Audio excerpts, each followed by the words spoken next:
Extremadura.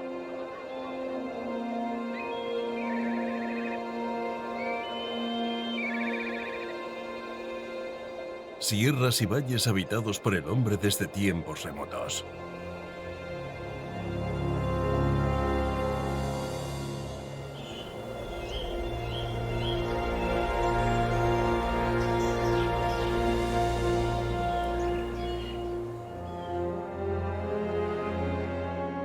Hermosas construcciones de origen romano.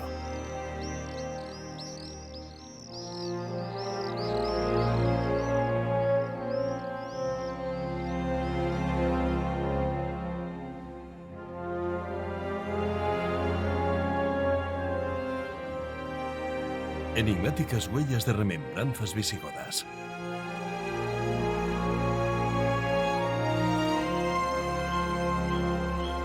Recuerdos entusiastas del pueblo árabe.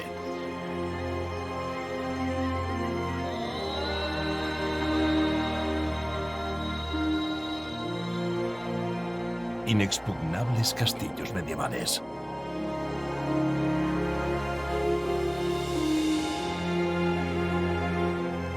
Extraordinarios templos religiosos.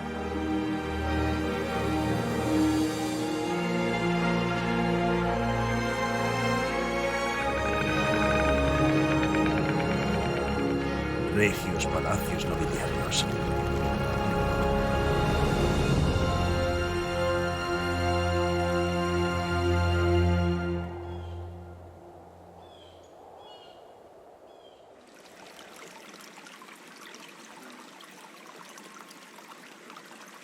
Extremadura es un reflejo de la historia de España y Europa. Las dos provincias extremeñas, Cáceres y Badajoz, además de preservar con mimo epopeyas pasadas en sus pueblos y ciudades, son un ejemplo rotundo de la biodiversidad del viejo continente.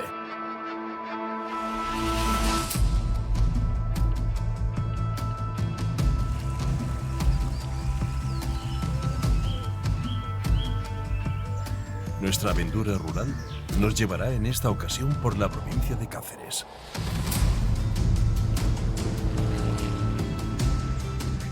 Nos adentraremos en dos de las comarcas más septentrionales de la provincia cacereña, el Valle del Ambroz y la comarca de Trasierra Tierras de Granadella. Decenas de caminos históricos atraviesan estas formidables tierras. Senderos y veredas que unen una importante red de caminos legendarios que se abren paso entre tupidos bosques de hayas y robles.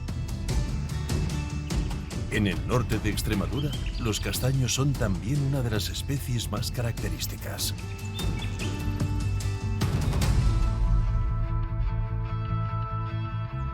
En el Valle del Ambroz tenemos árboles catalogados como árboles singulares, y estos en concreto, los del castaño de Temblar, es el caso, estamos hablando de una especie del castaño, una especie común, pero sin embargo lo que no es común es que lleguen a alcanzar las edades que aquí llegamos a tener de más de 500 años, de ejemplares de más de 500 años, ¿no?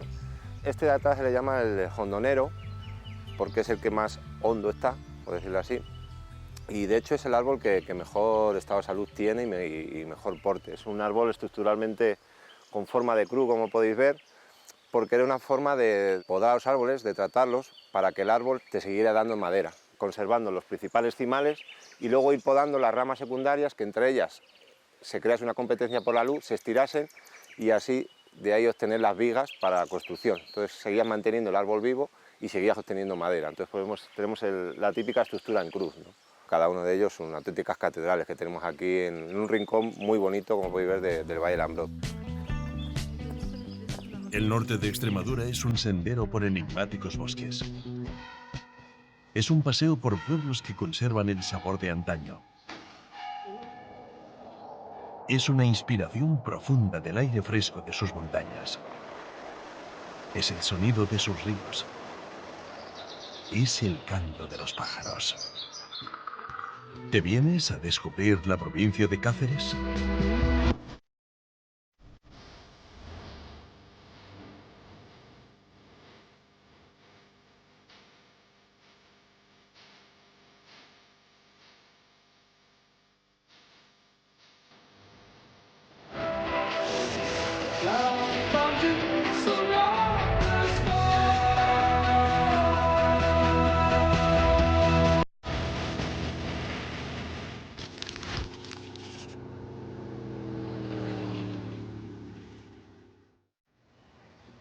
Comenzamos nuestro viaje rural en la ciudad monumental de Cáceres. Cáceres posee uno de los cascos históricos mejor conservados de Europa. No en vano, la ciudad vieja está declarada Patrimonio de la Humanidad por la UNESCO. Pasear por sus calles es un auténtico privilegio.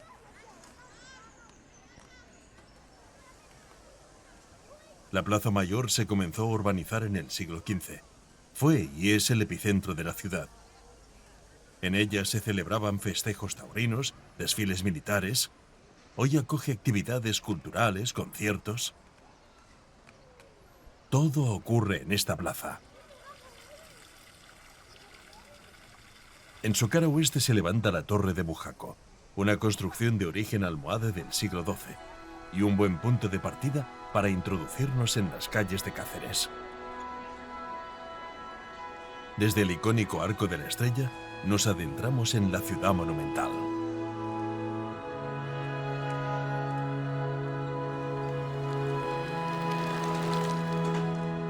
Un laberinto de callejuelas nos conduce a edificios emblemáticos, como la Concatedral de Santa María, construida en los siglos XV y XVI sobre un templo románico anterior.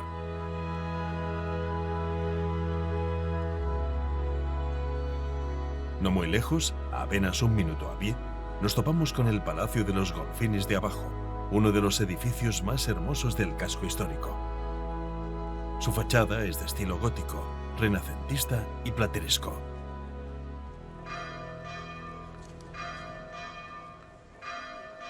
Aunque todo el casco histórico de Cáceres es delicioso, quizá uno de los enclaves con más encanto de la ciudad sea la Plaza de San Jorge. Presidida por la barroca iglesia de San Francisco Javier, la plaza cuenta con una preciosa escalinata con la imagen de San Jorge, patrón de la ciudad.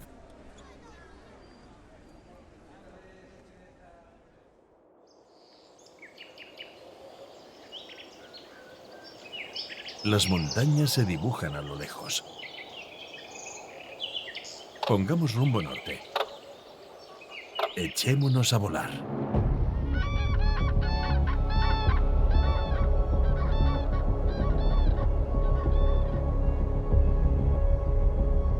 Las altas montañas se elevan majestuosas hasta los 2000 metros de altitud en esta región de Extremadura.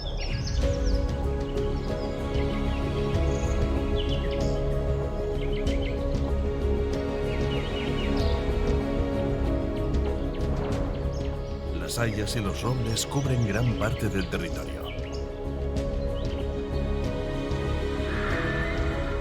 Hemos llegado al Valle del Ambroz.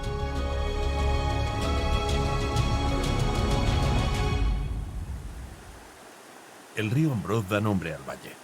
Este afluente del río Alagón, a su vez afluente del Tajo, discurre por una decena de municipios.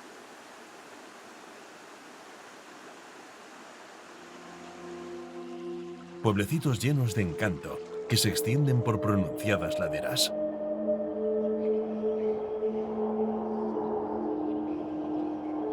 La Garganta es el pueblo más elevado de la comarca, a 1100 metros de altitud.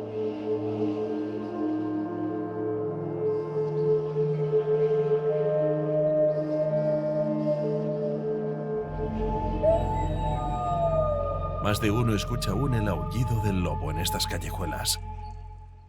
En la conocida como Casa del Cura se ubica el centro de interpretación del lobo, dedicado a un animal muy presente antaño en la vida de los habitantes del valle.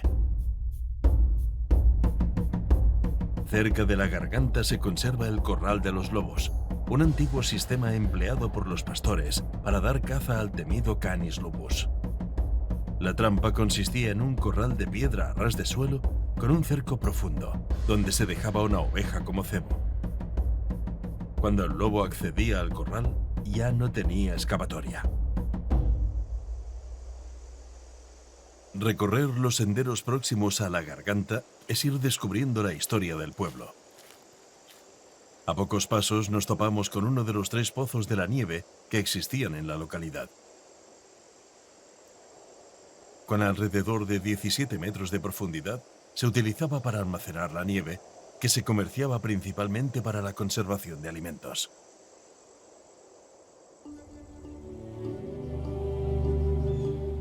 Seguimos nuestro viaje rural por el Valle del Ambroz. Lo hacemos hacia el suroeste, siguiendo el trazado original de la Vía de la Plata. Estamos en Baños de Montemayor. El entorno es magnífico. Los riachuelos se abren paso en las laderas de la montaña para terminar formando gargantas y cascadas. Los senderos discurren entre mágicos bosques de robles, hayas y castaños.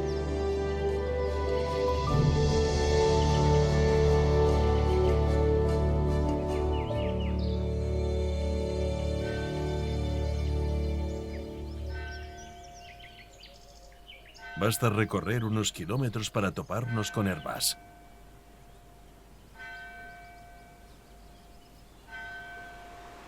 Desde el emblemático puente de la Fuente Chiquita, de un solo ojo y sillares de granito, accedemos a la célebre judería.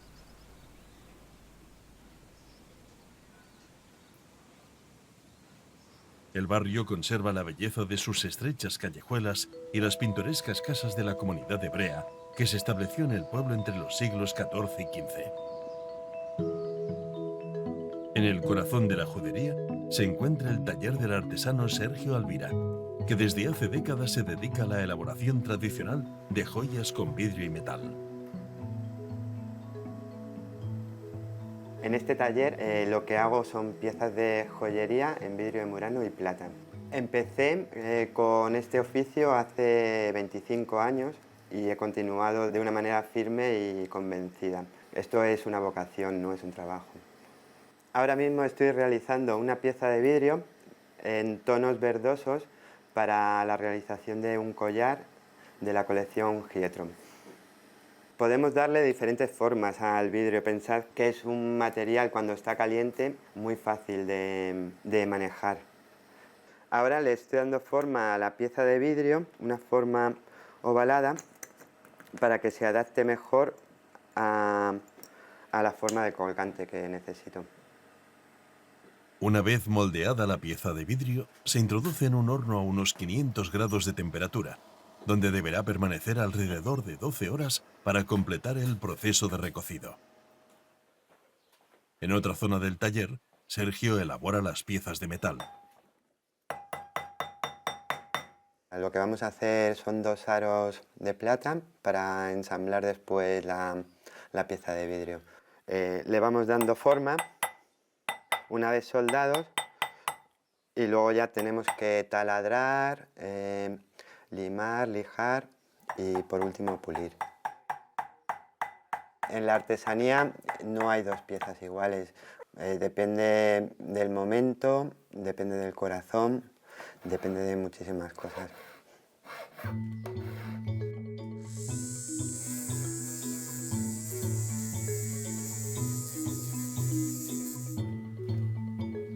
Una vez terminada la esfera de vidrio y la pieza de plata de ley, hay que proceder al ensamblado. Este es digamos que es el proceso final en el cual ensamblamos la parte de plata que hemos realizado con el vidrio. Esto lo hacemos mediante un soldador eléctrico para no calentar en exceso la pieza de vidrio y que se rompa. El resultado es un precioso colgante de vidrio de murano y plata.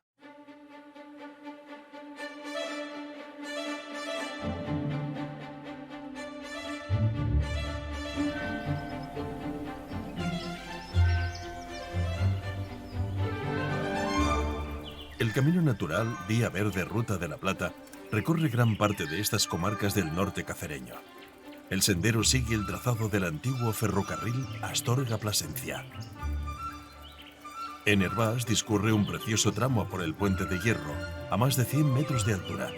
Una ruta ideal para recorrer en bicicleta.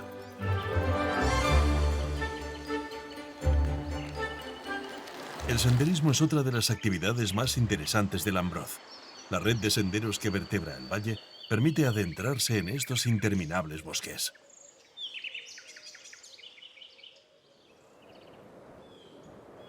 La comarca ofrece una riqueza natural inusitada, favorecida por la excepcional situación geográfica. Los bosques caducifolios pueblan las laderas de las montañas del Ambroz. El castaño, la castanea sativa, ha sido desde siempre un árbol de capital importancia para el valle. Entre los meses de mayo, junio y julio tiene lugar la floración, que apenas dura entre 10 y 15 días. Durante este periodo, el valle se tiñe de unas preciosas tonalidades verdes y plateadas. El biólogo Daniel Alonso es un experto en la biodiversidad y las especies arbóreas que crecen en el valle. Bueno, aquí tenemos el castaño, que es un árbol que pertenece a la familia de las fabáceas, muy emparentado con encinas, el alcornoque, con las quercus. Y es un árbol, sin embargo, mucho más dependiente de la humedad. Es un árbol que necesita en torno a los 600 litros al año mínimo de pluviometría. Y aquí en el valle pues tenemos pluviometrías mayores. Aquí alcanzamos incluso los 1100 litros al año. Por lo tanto, este árbol aquí se encuentra a gustísimo.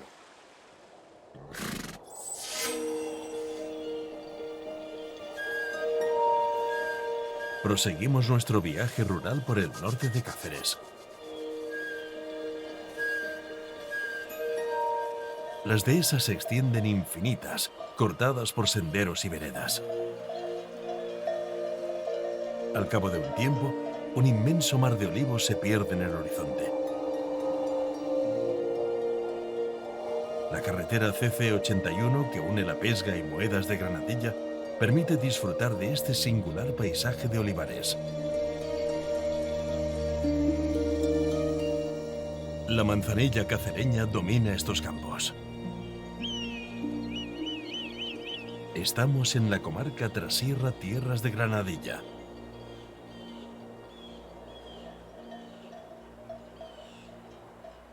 De nuevo, la Vía de la Plata es nuestra referencia en este viaje rural que nos conduce a la ciudad romana de Caparra, una de las joyas arqueológicas de Extremadura.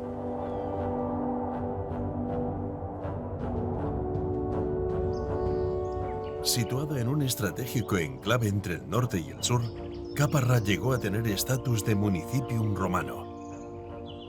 Aún se conserva su espectacular arco cuadrifronte, único en la península ibérica, construido en el siglo I después de Cristo.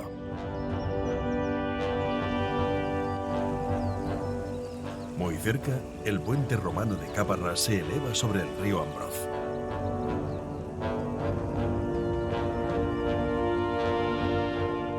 Los restos arqueológicos se alternan en la comarca con modernas construcciones.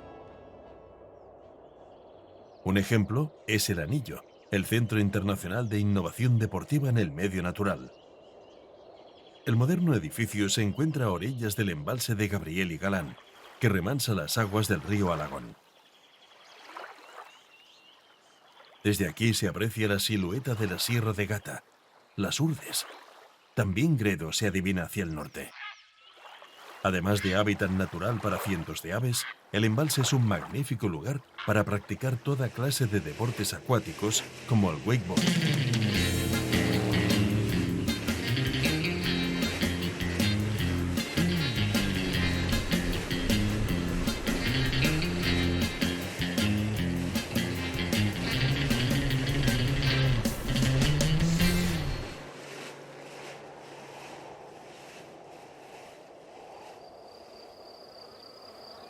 Desde el embalse penetramos en un bosque de pináceas y un manto de jaras que nos conducen al pueblo de Granadilla.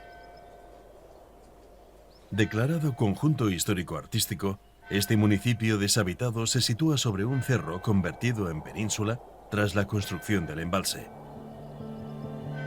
Cuando las aguas inundaron el valle del Alagón, los vecinos fueron desalojados debido al aislamiento en que quedaría la aldea.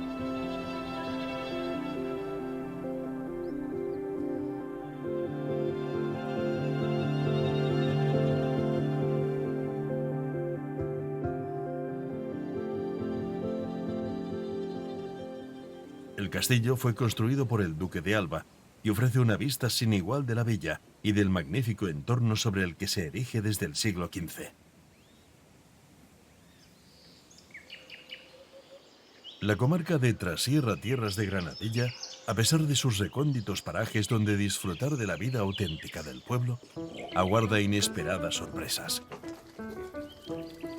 El chef Alejandro Hernández puede presumir de haber conseguido una estrella Michelin en su restaurante de Zarza de Granadilla. Su cocina fusiona las recetas tradicionales de productos extremeños con las técnicas más innovadoras.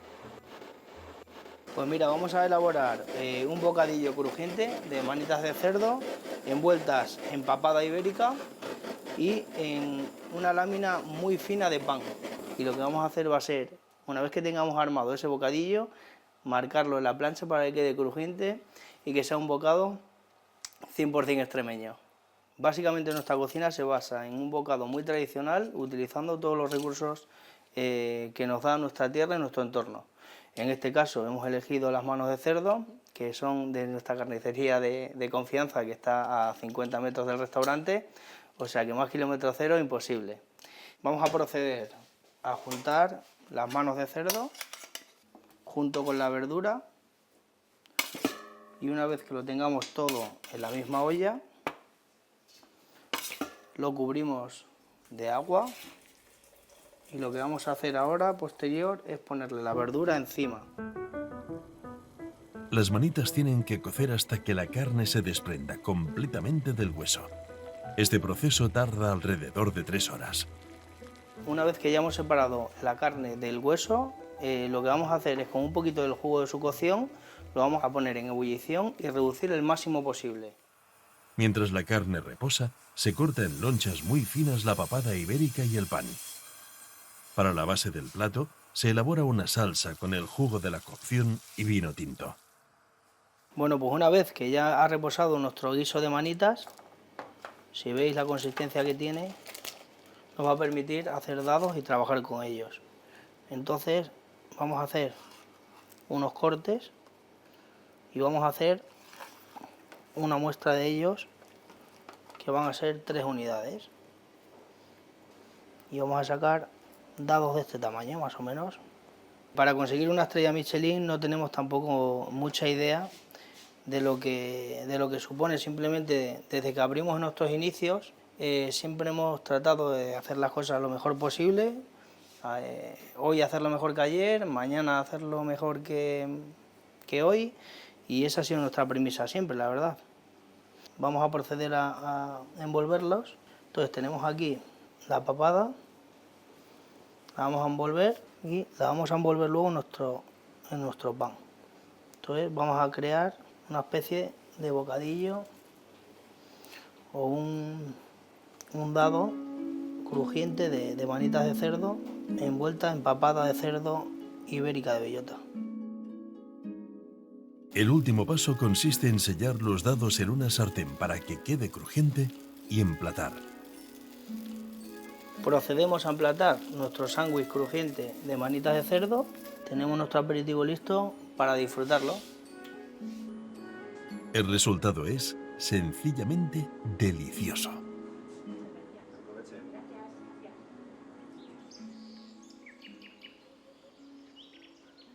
Desde las dehesas ascendemos hacia los montes de Traslasierra. Llegamos a Cabezabellosa. Las alturas permiten disfrutar de deportes como los que se practican desde la pista de vuelo del Pico Pitolero, a más de 1300 metros de altitud. O de inmejorables vistas desde el mirador de la ermita del castillo. Su impresionante balcón tiene más de 800 metros de caída. La presencia de asentamientos en la comarca Trasierra Tierras de Granadilla se remonta a la noche de los tiempos. En las últimas décadas se han llevado a cabo investigaciones arqueológicas que han hallado indicios de antiguos asentamientos betones, un pueblo prerromano que habitó estas tierras.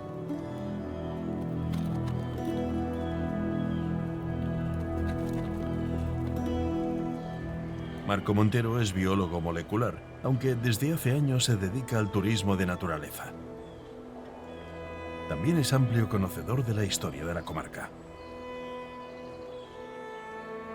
El origen de Cabezabellosa se remonta a tiempos muy antiguos, antes de la llegada de los romanos. En el alto de la cima hay restos de un castro de betón. Son de la Edad del Hierro, que son pues, como unos 400 años antes de Cristo.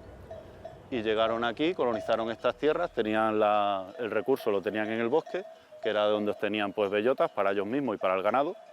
Buscaban sitios que les resultasen aptos para la defensa. Era en la Edad del Hierro y había guerras pues, para saquearse los recursos unos a otros. Y entonces buscaban pues, parajes como el que veis. Es un sitio así pues, que es un punto defensivo estupendo, de muy difícil accesibilidad y luego con terreno así rocoso que impide la llegada de posibles enemigos. El pueblo betón tiene su origen en el este de Europa. Se extendió primero por el centro de Europa y luego llegó a la península ibérica. Y en la península ibérica se instaló en la zona de Galicia y entre las cuencas del Duero y del Tajo. Sus baluartes venían a ser pues, estas sierras que pertenecen al sistema de Gredo.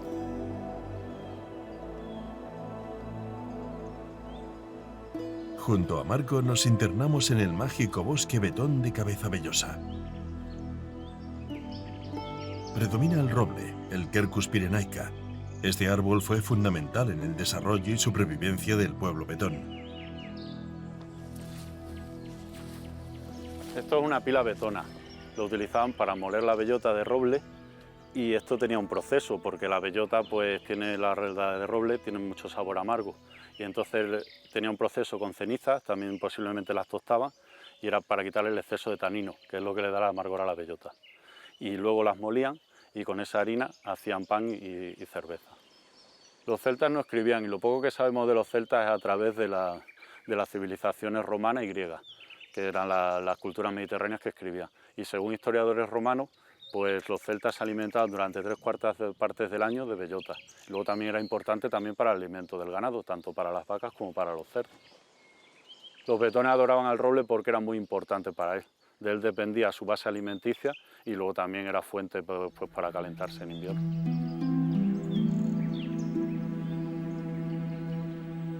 Marco nos lleva en este viaje por la historia de la comarca a Cabezabellosa. Un pueblecito de apenas 400 habitantes al abrigo de los montes de Traslasierra. En el casco histórico, entre pequeñas viviendas, destaca la casa-palacio construida por la familia Carvajal Girón, uno de los linajes nobiliarios más importantes de Extremadura. Esta es la casa-palacio Carvajal. Se construyó en el siglo XVI y era pues, de una familia de Plasencia y entonces pues, hicieron casas señoriales en los pueblos de alrededor. Por ejemplo, en Villar de Plasencia hay otra, aunque esta zona era realengo. De la Ruta de la Plata hacia el oeste es señorío. Y aquí era realengo, aquí éramos hombres libres y servíamos directamente al rey.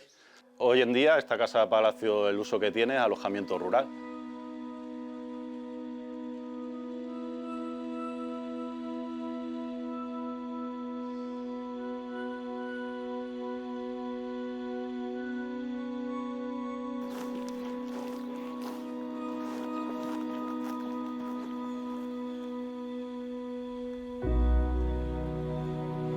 Cáceres es naturaleza.